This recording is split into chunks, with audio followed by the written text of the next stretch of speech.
Live streaming is on. Seventh time is the charm. All right. Hello out there in YouTube land. If you are watching this, means you're not watching something else. I'm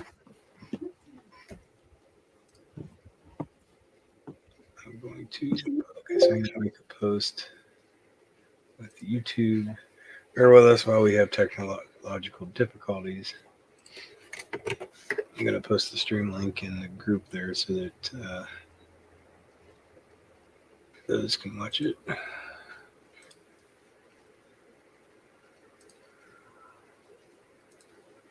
Yes.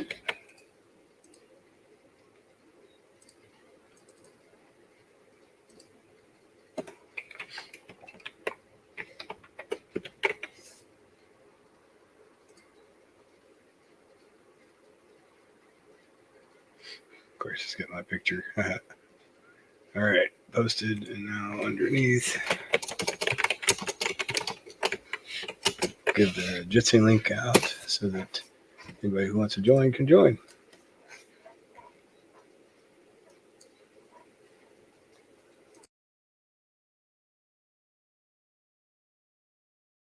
So we'll hang on for just a minute here.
Now we've got one viewer. My bit rate's too low, it says. Whatever that means. I sent Jeff the link so he can jump back in.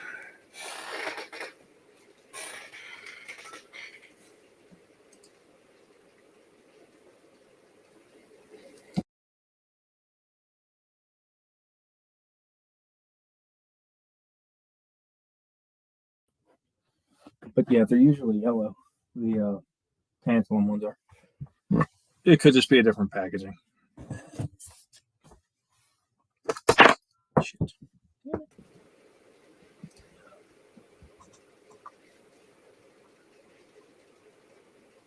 Think Ed Metzger's going to join?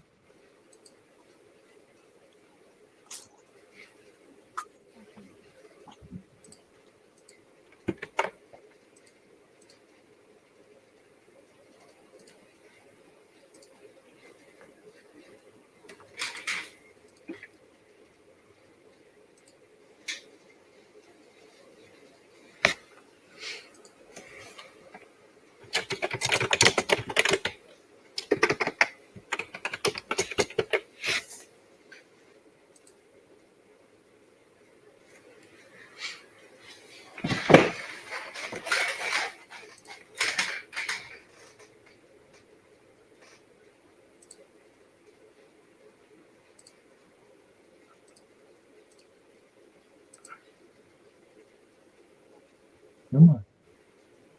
We got a mascot. Nice. So where's everybody?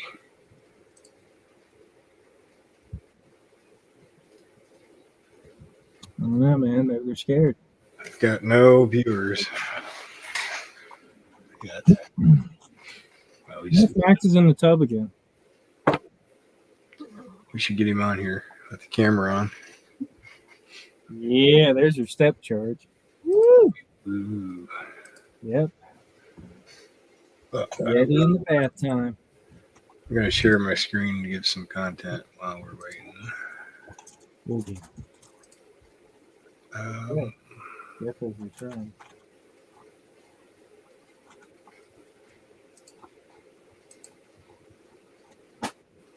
Ooh, here's some. Oh, Oh, that's me. What? It made 2 windows. Are you seeing the cell? I've only got one monitor, so I can't switch back and forth. yeah. That's it.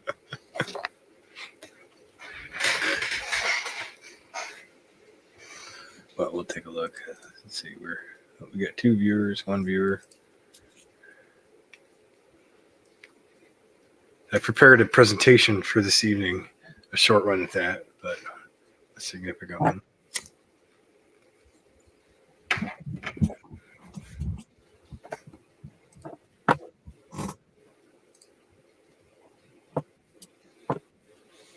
That looks beautiful.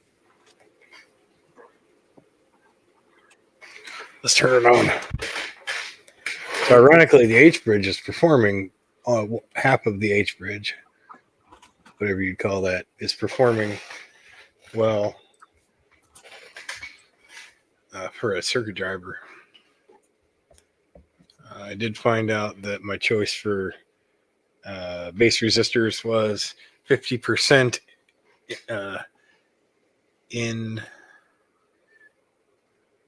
insufficient.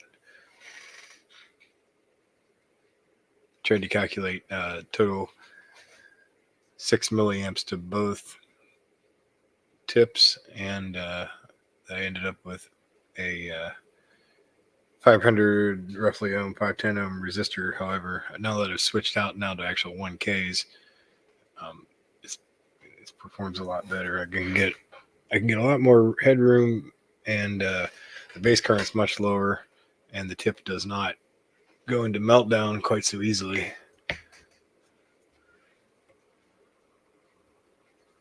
Well, that's progress, man. No meltdown. Yeah, no meltdowns, especially it's really bad with the H bridge, because when you blow them, you blow 4 of them at the same time. Oh shit. Yeah, well, typically.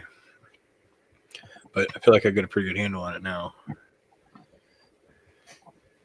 As you can see.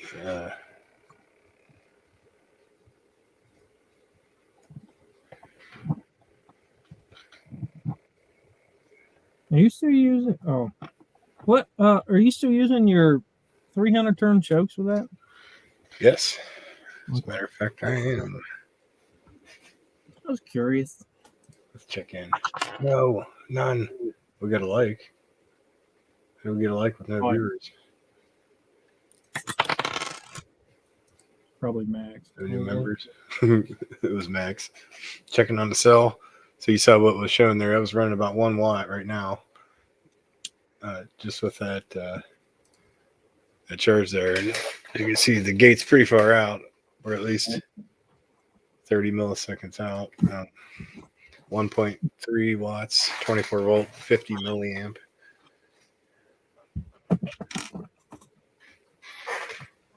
This is 2 cells in parallel, mind you, too, as well. So I've kind of gone back to that. But if you look at the scope, you'll see what I mean here. The peak to peak here is right at 12 volts, but I've got 24 volts input.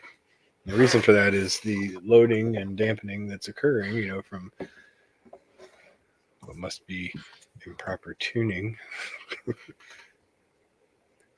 But it's difficult to get the voltage over that 12, 13 volts, as Stephen alludes to. The breakdown.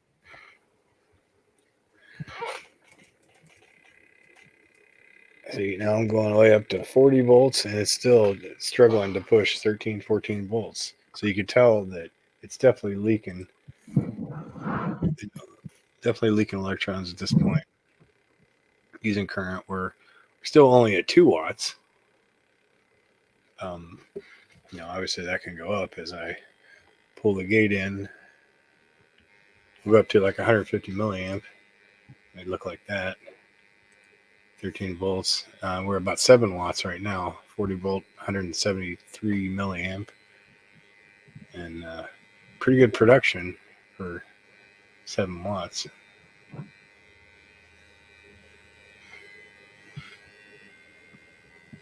Amplitude, as I said, a little bit more manageable with the 1K resistors in that driver circuit for that base transistor.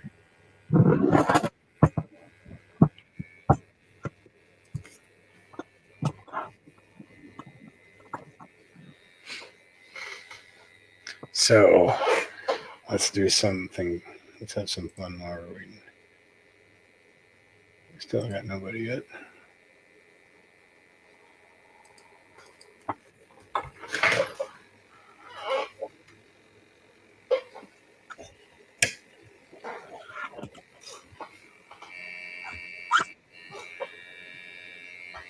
Now we have a case where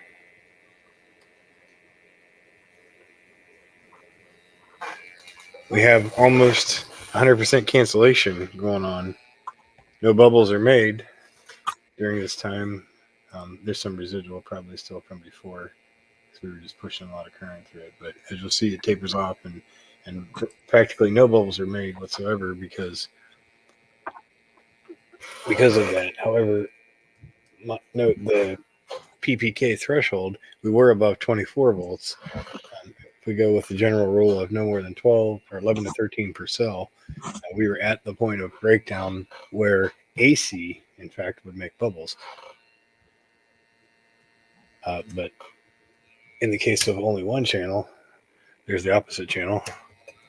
There's that channel. The total struggles to get over 13 volts, 12, 13 volts in the parallel orientation. So when we switch to series, the voltage threshold raises, and at which point you would expect a 12 volt peak to peak a 24 volt peak to peak to exist across the cell, because it would be divided across each one equally.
Making funny noise.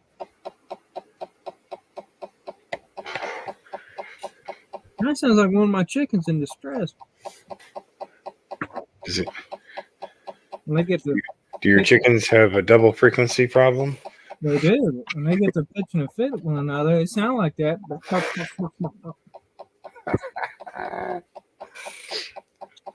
This is my favorite.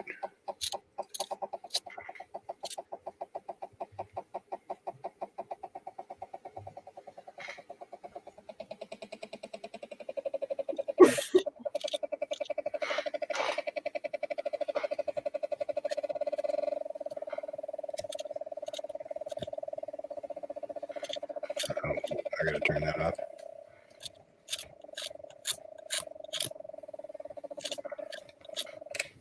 So, are you gonna try and use this thing to like run like a big subwoofer and see if you can do the brown note?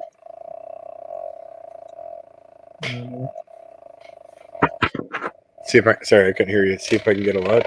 See if you can do the brown note, like get a big subwoofer, and Oh, a brown note. Yes. yeah. Maintain your underpants. See if it works, man. I thought about doing it with the girlfriend. Every now and again, she gets a little backed up. I thought about the brown note might help her. Yeah. I need a speaker like the one off Back to the Future, though. Oh yeah. Right. It was like a 6 foot tall subwoofer or something. Yeah. You know you want one of them.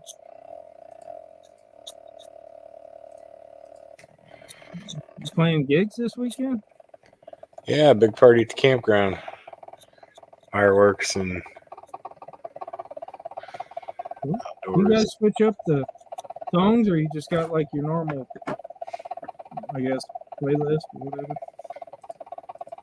Whatever y'all call it. Yeah, it's whichever ones we can remember how to play at the time.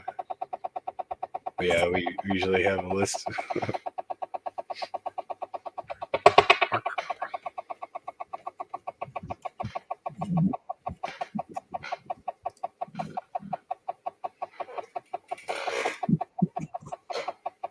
What kind of water you got in there? Is it well water again? That would be well water, yeah, from probably 2 days ago.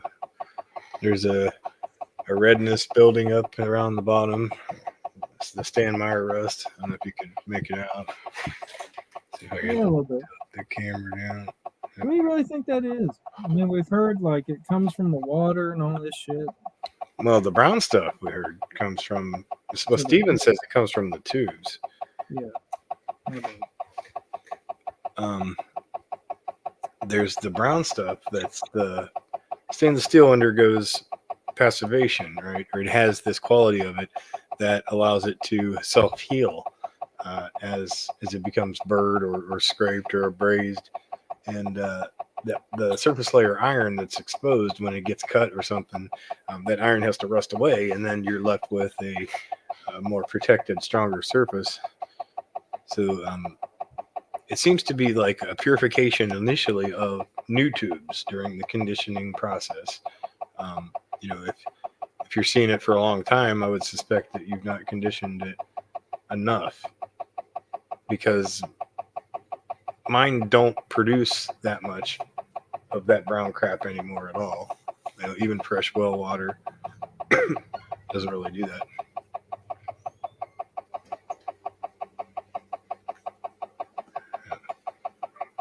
I gotta go on mute for a second.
Can you hear me? I can now. You're muted. Wow, I was muted the whole time and I was talking. Yep. You're just talking to yourself, man. Ah, this has been a great live stream. I hope everybody's enjoying this comical. So I put together this little presentation. Let me recap. It's good because now I know exactly what I want to say.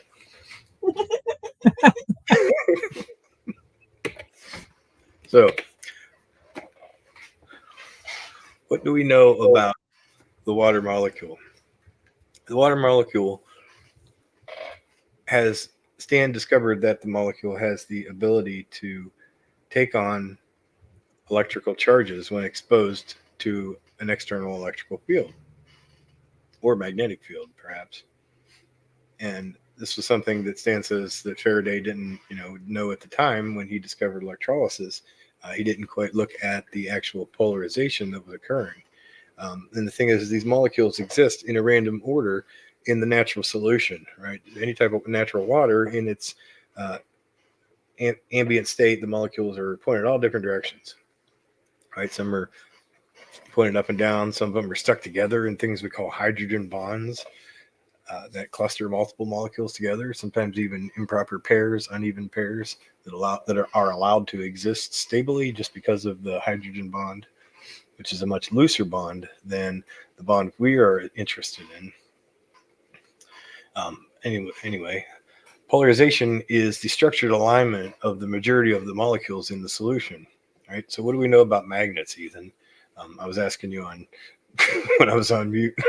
How do magnets work, right? With iron, nickel, and cobalt. When you think about how they're made versus what's happening to the water molecule when it's having this field applied. You're talking alignment of dipoles? Exactly. Yeah. Why is a magnet work? How do they work, right? What makes a magnet magnetic? Coherent alignment of dipoles. Right. And so what's special about the specific minerals that go into it? The iron, the nickel, and the cobalt. Like a doping compound. I think what it is that because they have memory. Because once polarized, they don't unpolarize, right? They are reluctant, if you will. Yeah. Oh, you mean like where they're able to the iron, the nickel, and then cobalt, where they're able to align their electrons.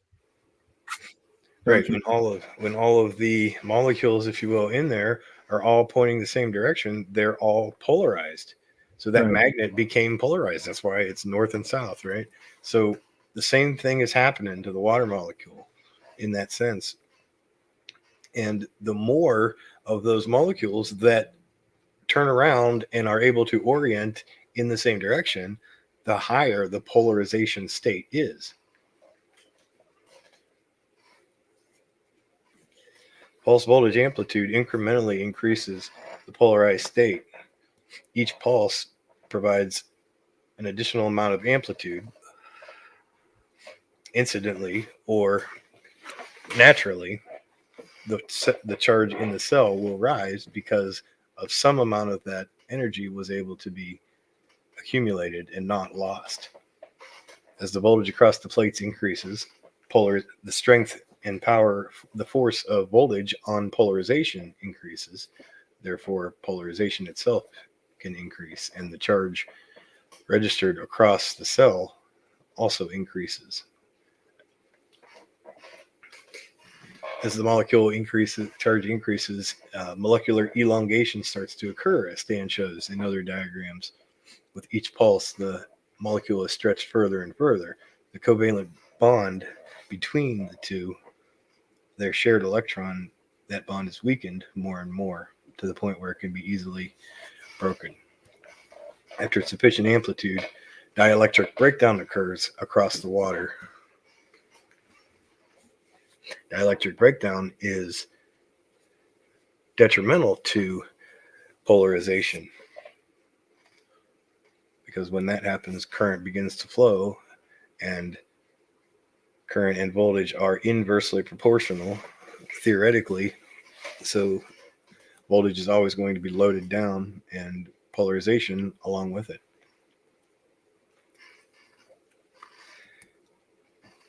Lastly, what Stephen says, as Stephen describes it, water is a transistor. It's the definition of a transistor is it's not a conductor or it's not a resistor. It's somewhere in between. So water has a dielectric value. That means it has 78 point whatever percent resistance. And then conversely, it has 22% conductance. Water is a transistor, and Stan's technology is based around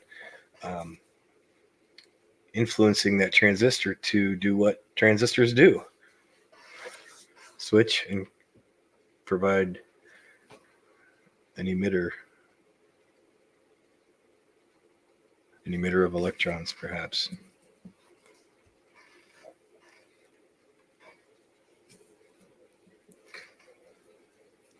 So, onto the subject. What does a step charge look like? We asked a while back for popular opinion on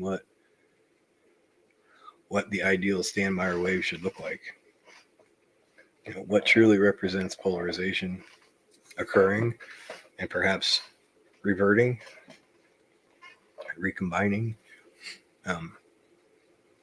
Stan Meyer once said that he could tell when his cell was leaking current just by the waveform itself that he would observe on his scope. So he would look at his step charge and be able to tell dampening was occurring, be able to tell something was out of tune, or current was leaking because voltage was not climbing the way it was supposed to be climbing, obviously. Amplitude across the cell can be varied in many different ways, all related to variables of the input pulse waveform.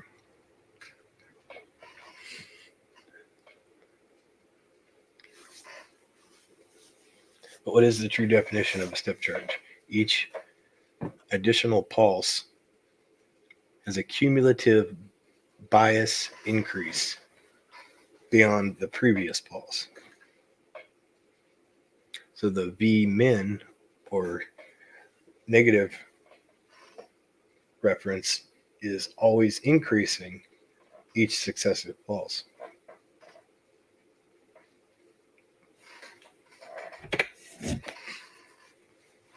Polarization lags the electric field. From the operation of how microwaves heat water moisture, we can see the theory applied in the same way. An electric field versus an RF field applied in the same manner, that even though the electric field is the strongest, in this case depicted as AC, even though it's the strongest at the beginning, polarization is not as strong as it could be. Polarization still continues to increase over time because those molecules exhibit drag. There's physical torque, there's viscosity to the solution, causing molecules to drag on one another and slowly assume their orientation according to the electrical field. So as the pulse waveform continues, on the left we see Stan's approach with unipolar pulse versus AC in the microwave approach. The intent of the microwave is to heat water, so we want to polarize in one direction, and then we want to turn around and polarize in the opposite direction, causing the molecules to completely spin and do a 180 back and forth each time. Very similar to Stan's steam resonator operation. In terms of producing hydrogen gas, Stan focused on achieving the fullest polarization possible. Pulse width on and off time play a significant factor in tuning your circuit to achieve a step charge, because you want to prevent current reversal in the VIC. Current reversal leads to polarity reversal, which leads to depolarization. Having too much off time results in ring down, dampening of the load, just general discharge of the cell, and polarization decreases. It allows a relaxation time for those ambient molecules to reorient and go back to their ambient rotation.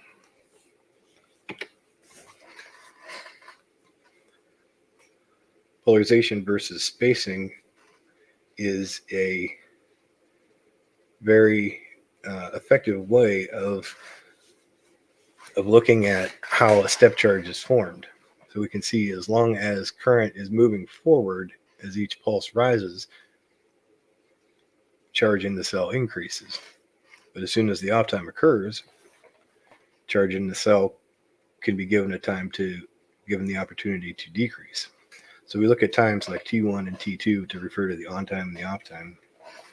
And if we go back here, you'll see this was an example of T2 is less than T1, meaning there is less off time than there is on time. Now we're really talking just about duty cycle. However, we're looking at it completely independently because of the technology we have.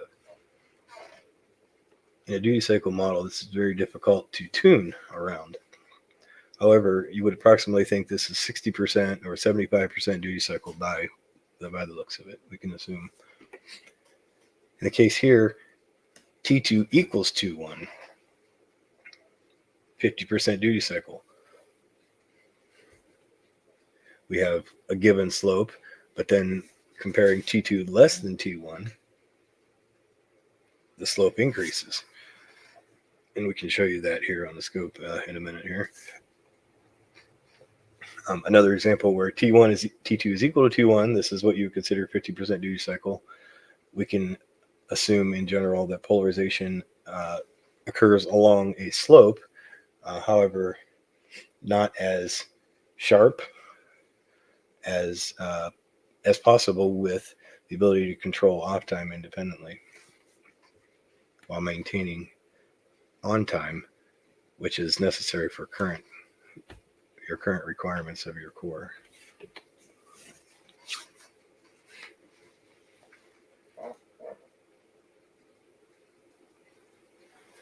Stan gives us the VIC matrix, and there's a lot of secrets hidden in this picture. This was Stan's kind of playground, per se. I've heard Max say that about the VIC, but it makes sense to me because I think Stan did a lot of playing around with different components. The VIC matrix shows us that additional component characteristics are necessary, and they're built into the process by design. Not just for how to calculate resonance, how to figure out ohmic and parasitics and so forth, but real quantitative multi-component properties that would occur from his designs. Specifically, the resonant charging chokes. Stan used multiple different methods of building capacitance into these chokes. They possessed both high inductive and relatively high capacitive properties, allowing charge storage to occur further. Stan wanted to keep the reference of the cell as high as possible, so the chokes acted as a true pulse forming network and stored the charge as the pulse train entered them. But it was due to their capacitive properties. So if we look at the design for his bobbins and others, he used stacked pancake coils for high voltage protection, but the wrapping was very precise and very structured, so that there was the maximum amount of capacitance between wraps that could occur, adding the dielectric self-capacitance to the cell, to the inductors. Current reversal is completely prevented by the blocking diode. Stan adds this diode to prevent the discharge cycle. The off time of the primary is going to result in a reversal and current tend to flow backwards.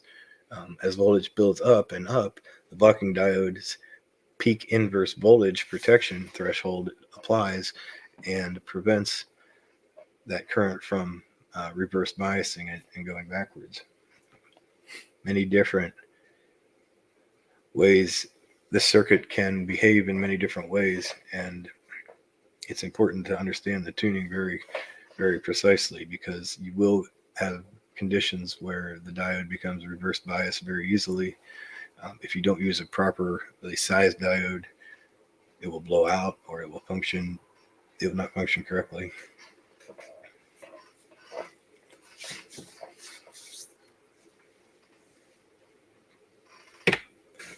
Hey, that was the end.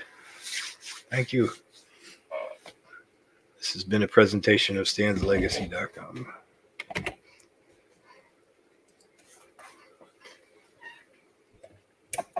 Well, at least all three of us were here to see it. People watch it later. I know they will. Donatelli, man.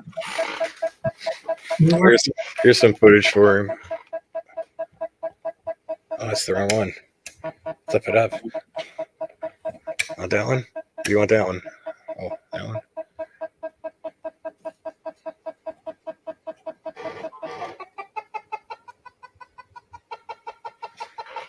Let's see if we can simplify this down a little bit and do a little demo here.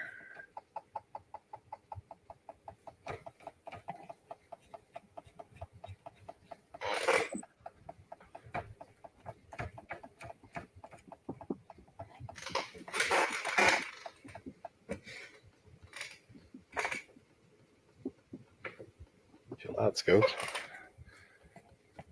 The scope doesn't like it when it's too slow.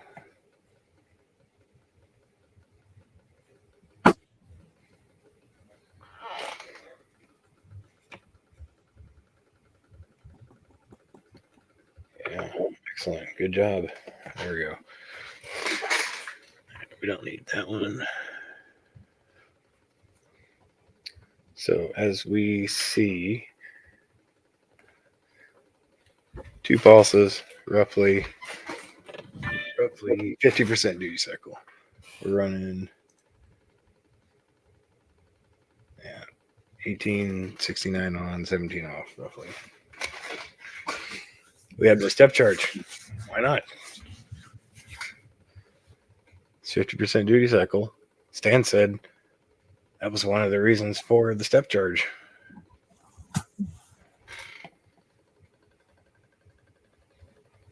I guess it depends on some tuning, doesn't it?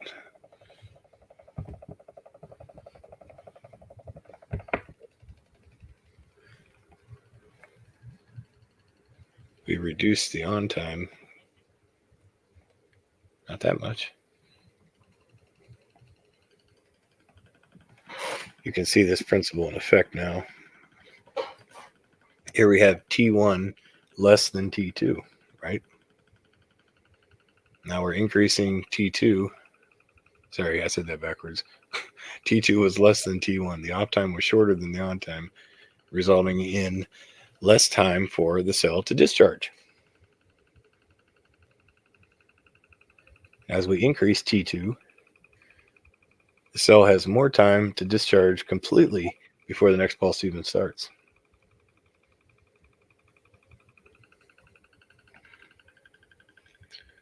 We can shape the wave and do all kinds of things by adjusting the on time and off time to make all different types of what looks like it should be referred to as a step charge. But one interesting thing about it is there's no high voltage. Where's the high voltage? Why isn't it there?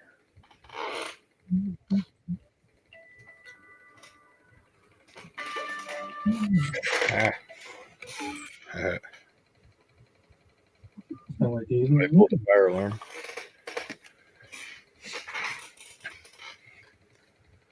Now we swap in added distributed capacitance, and we instantly see an oscillation that begins to occur after the pulse train is complete, right?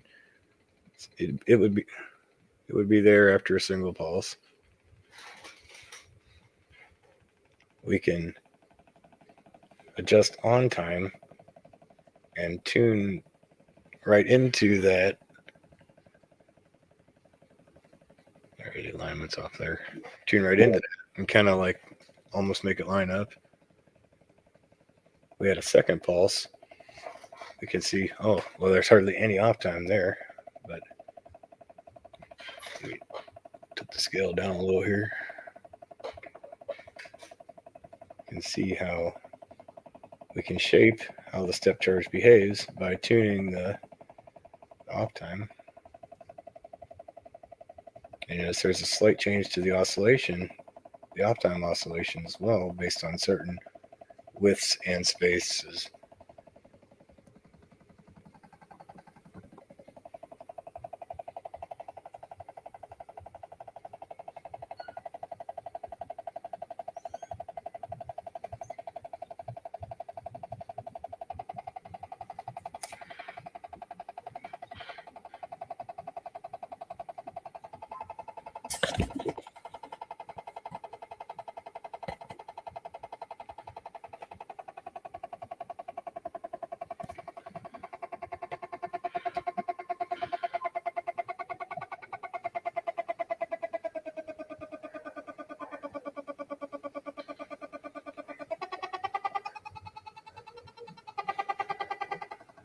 See if we can get the, it's all over the place.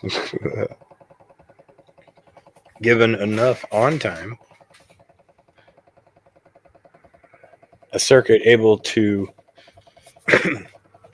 freely oscillate exhibits a modulation, also known as a double frequency, during the on time, in addition to a ringing during the off time. So if we space out these pulses far enough, you'll see that there's that same oscillation that happens during off time.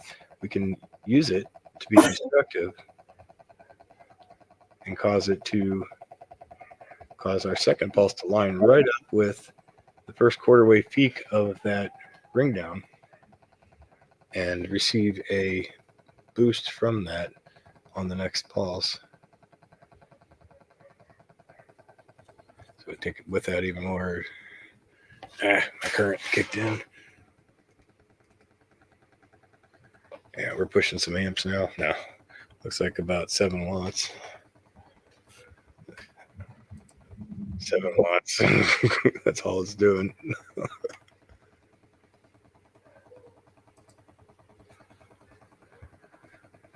It's really slow, actually. But we're pumping it for about 8 milliseconds of on time.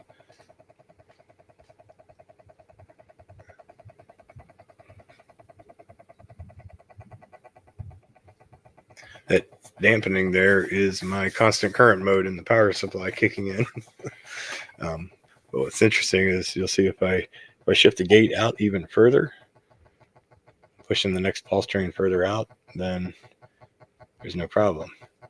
So the power supply is reactive to the loading of the circuit, and the gate is definitely related to that.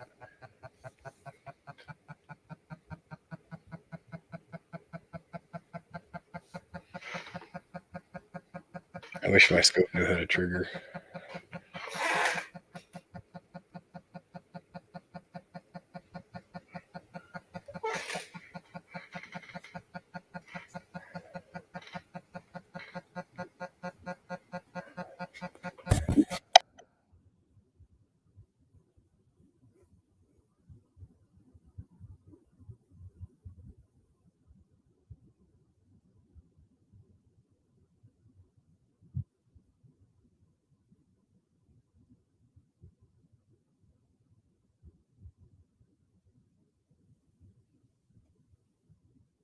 Hey, Chris, are you intended to be muted?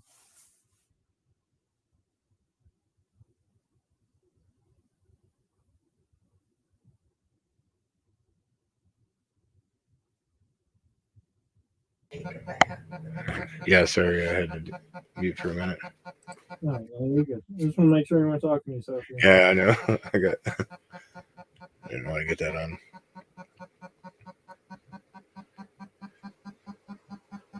So yes, down with duty cycles. How else could this be achievable?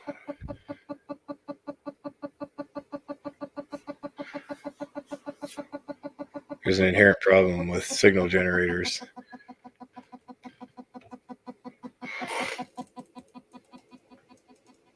Let's take our voltage back down.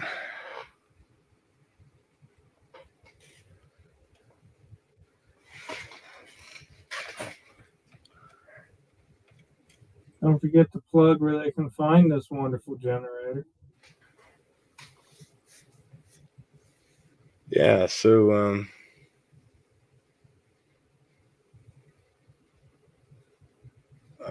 which one was it? It was this one. So if you're not familiar, you can go on Stan's Legacy website and look for the ESP32 complex waveform generator version 3. 2's laying around. It's a little older, still works and whatnot, but you'll see this one. All you need is a handful or 7 rotary encoders and yourself an ESP32 that has hopefully the 38 pin for ideal situation. And you can upload this code here. The code is accessible on public Bitbucket repository where you can download it. Inside here is the ESP32 code. You'll configure your Wi-Fi credentials, and then here's your pin mapping for your encoders, and this will be your IP address that you want to give it. So all you have to do is configure that. Go back, open your web browser up, and open this index page right here, and that will load the interface. Upon loading the interface, you'll be prompted with this, where you'll type in the IP address the ESP is currently set to. Oh shit, I forgot it. 200. I think it's 200. Yeah. And then it'll connect and start polling the ESP for the data. As you turn the encoders, the dashboard will update in real time as it's making AJAX requests to the ESP directly. Where are they? Right there. Where it's fetching the parameters from the ESP32. And you can utilize the different parameters of it, like randomization.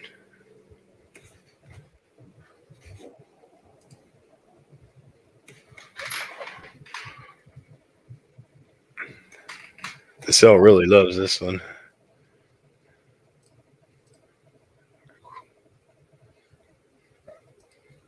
Using about 4 watts. It bounces around so much it's so hard to read.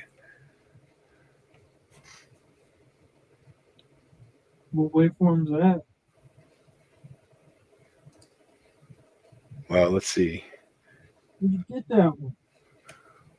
We're just going to turn that off so I don't blow it up while we're doing this, and then I'll just show you. What I do? It went away.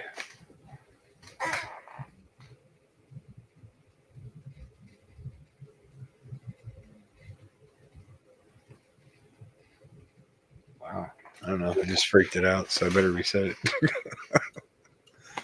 There we go.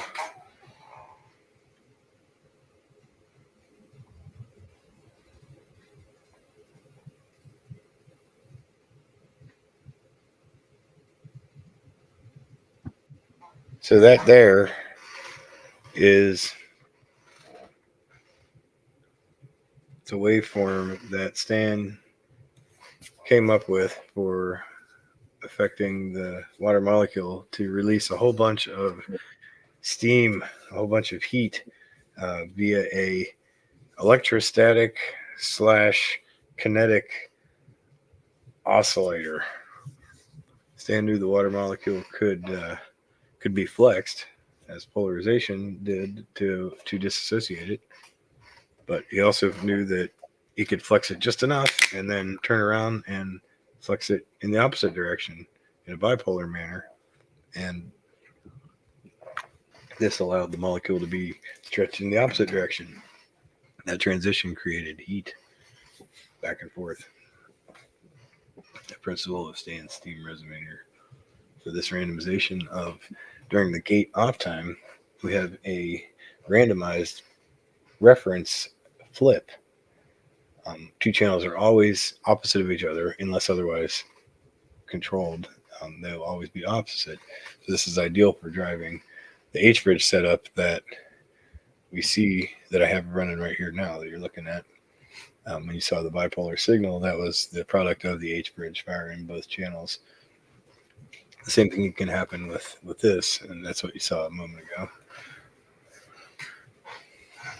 We can offset them as well. The gate control now becomes how far offset they are from one another. So now we can accomplish Stan's waveforms that depict T3A, T3B, where there's a spacing between channel 1 and channel 2, as the steam resonator illustrates.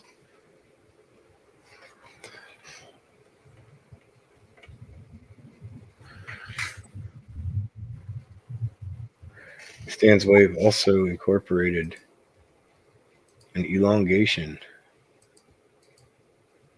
where each successive pulse was incrementally greater or less than the previous.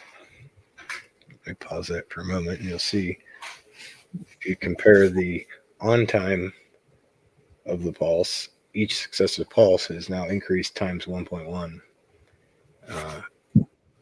Make that a little more dramatic to see.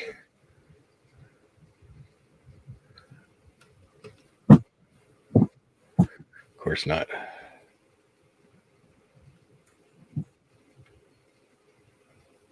There. So here we can see each one of them was increased times 1.2. Same thing can be done with the spacing. Whoops, that's a lot.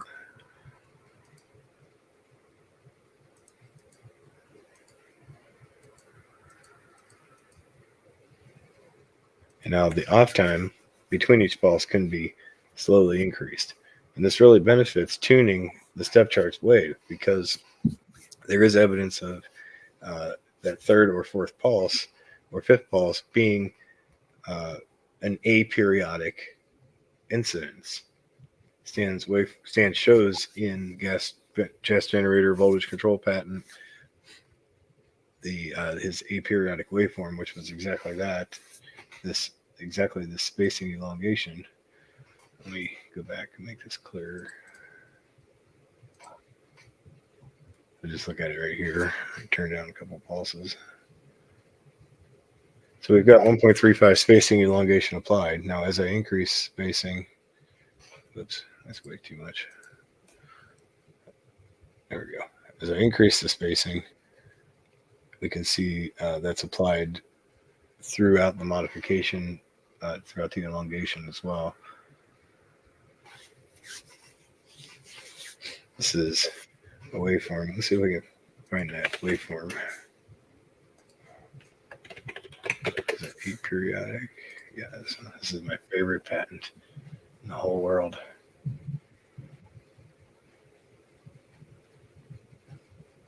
I might be lying. This is probably the wrong patent.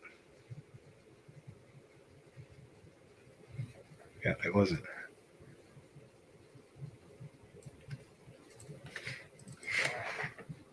I think it's the one with the sphere resonator.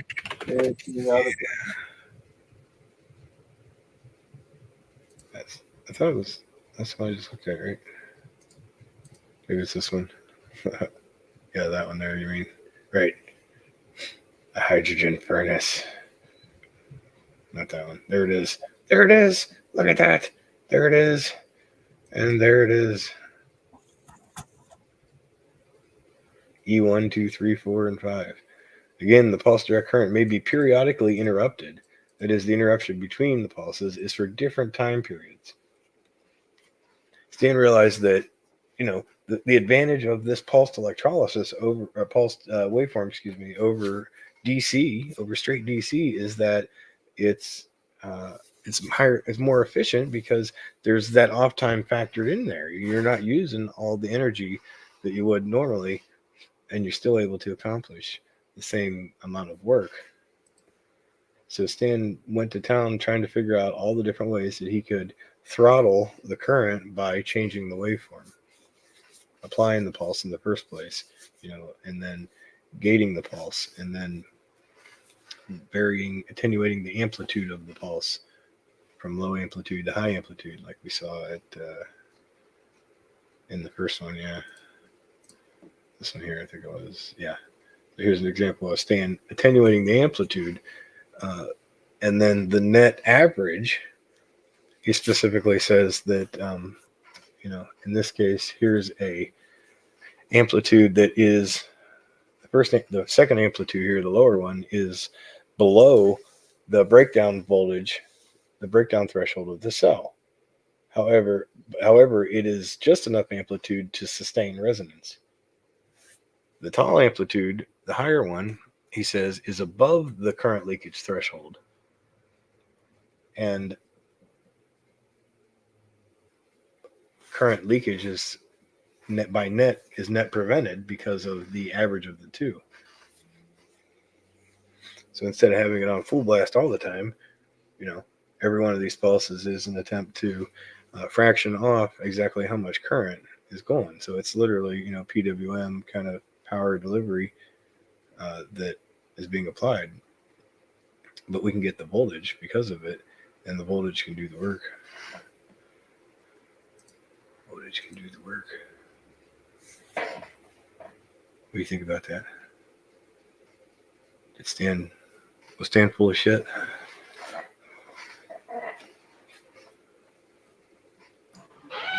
Yes. Mm-hmm. We got 2 viewers. Woohoo!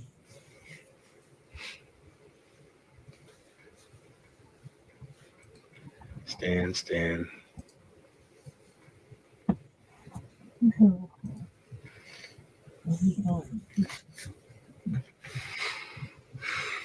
Well, I was hoping we might have somebody jump on and would have.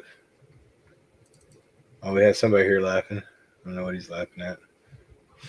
Well, you can laugh or you can build. I chose to build. All right. He's probably laughing at something we said. I don't know.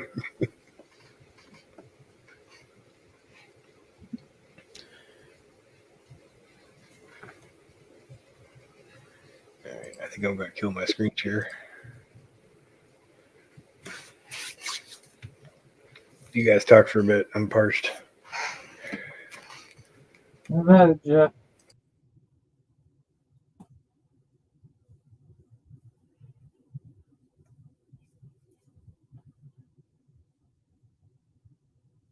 Stan's awesome. People might want to listen to Stephen Meyer's interviews too. Say again, sorry. I said they might want to listen to Stephen's interviews.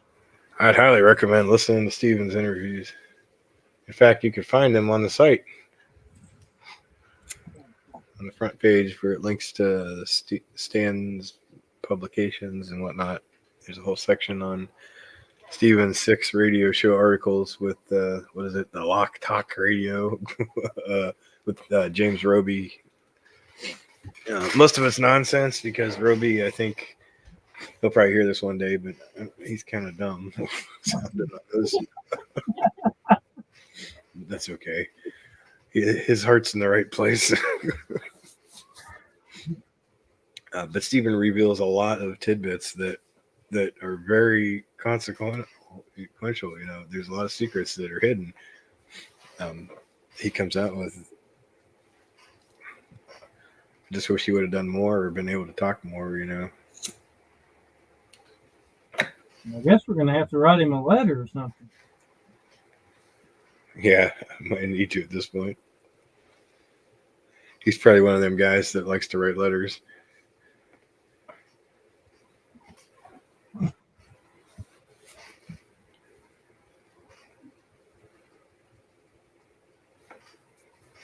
Well, hey, speaking of Stephen, wasn't that the guy's name that was on Blue's Clues? What, he got a letter? He just got a letter. Yeah. Steve. Was it? Yeah. There you go. Yeah. I think he got in trouble for something not good and had to get fired. Damn. Yeah, I think he did something he shouldn't have. Hollywood Penthouse showed up on the show.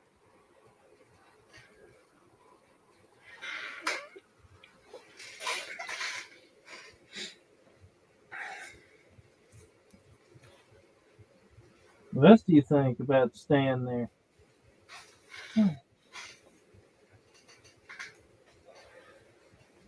Yep. I know. We could probably wrap it up. I think we're out of viewers too. Yeah. I think people need to print off some STL files for their own little resonant cavity. You know, Yeah. What the hell? There's something. Let's go back to that.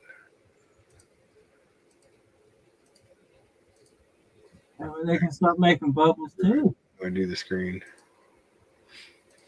You gotta get 35 thousandths wall on your outer tube though.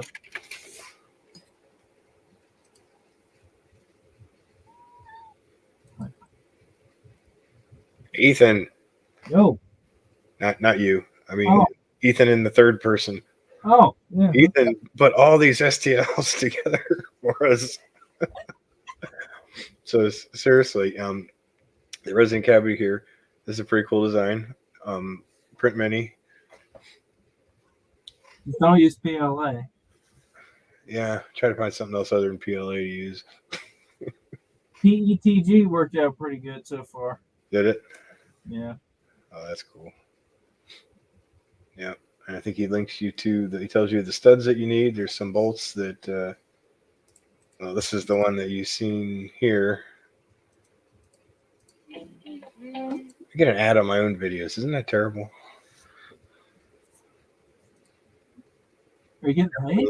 And they won't let me put ads on my videos. Oh. These are the cells here. And this is straight DC. This is not Stan Meyer magic. This is initial conditioning. Literally like week one, first 2 or 3 times to turn it on. 10 cells in series here, 120 volts applied. So approximately 12 volts per cell. But that's what you can get right out of the box. Print those up and cut you some tubes up. And there's only one problem. You got to do the work. You got to find a hacksaw and cut some tubes. And, Oh, man. you got to fix your 3D printer. You got to make it print these things. But here you can find all the STLs. And the screws here, he's got them down here. Pretty cheap. It was like $2 a whole bag of them. Yeah. There's a lot of STLs I put there too. The which one?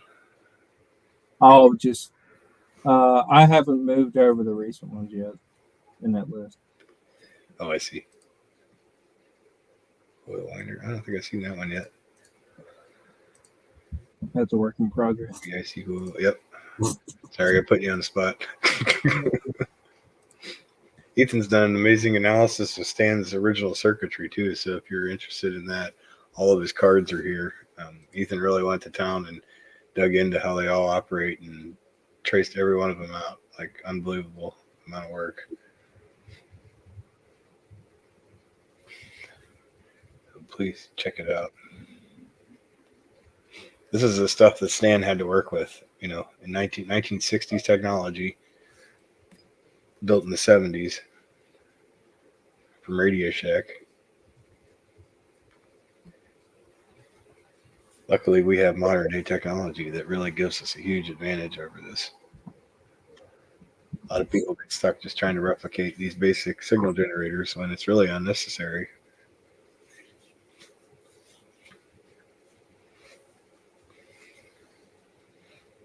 You're not going to drive a car down the road the first year you work on Stan Meyer. Probably not even the 7th year. And the phase lock loop isn't going to save you. It's not the answer, right, Ethan? You can't just hook it up and then it'll work. No. It won't work.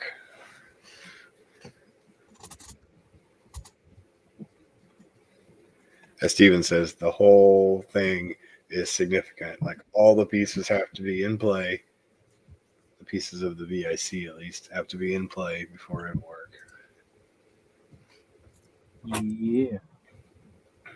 While we're here,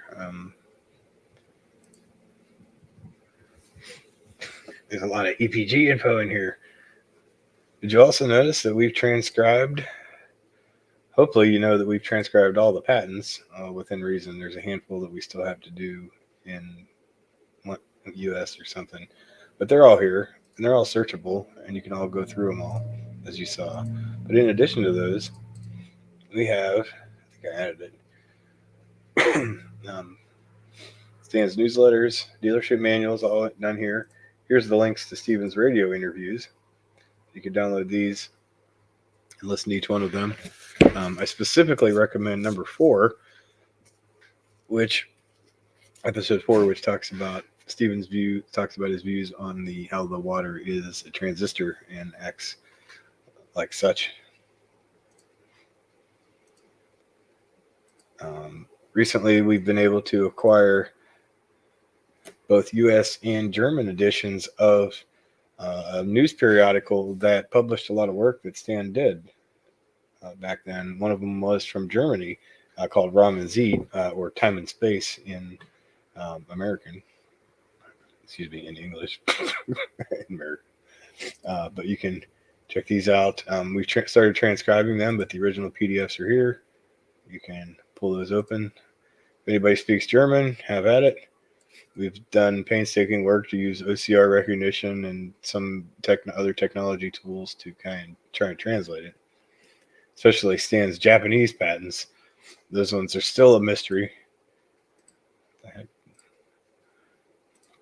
But maybe one day we'll have those figured out.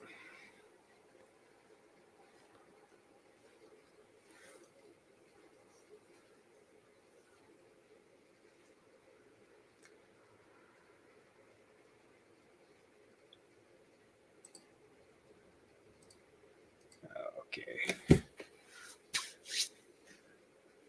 All right. Back to the show. Oh, we got one viewer back.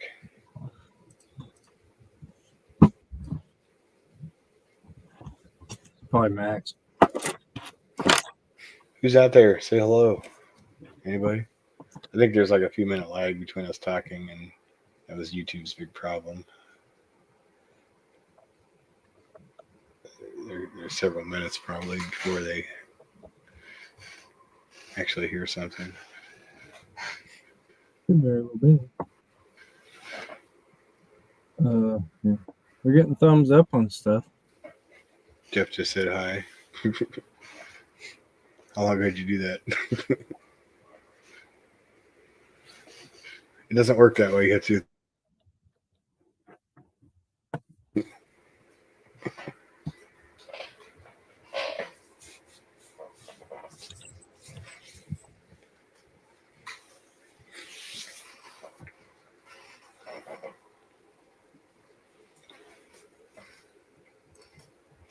Alrighty, well, I think I'm going to end the live stream. We've beat this horse enough. Thanks, everybody, for watching, listening, all of the above. Hope you learned something about Stan Meyer and the polarization process, and a little bit about the group that we put together to bring this to the public, finally, without the bullshit. Stay tuned for the next episode. Bye. Bye, everybody.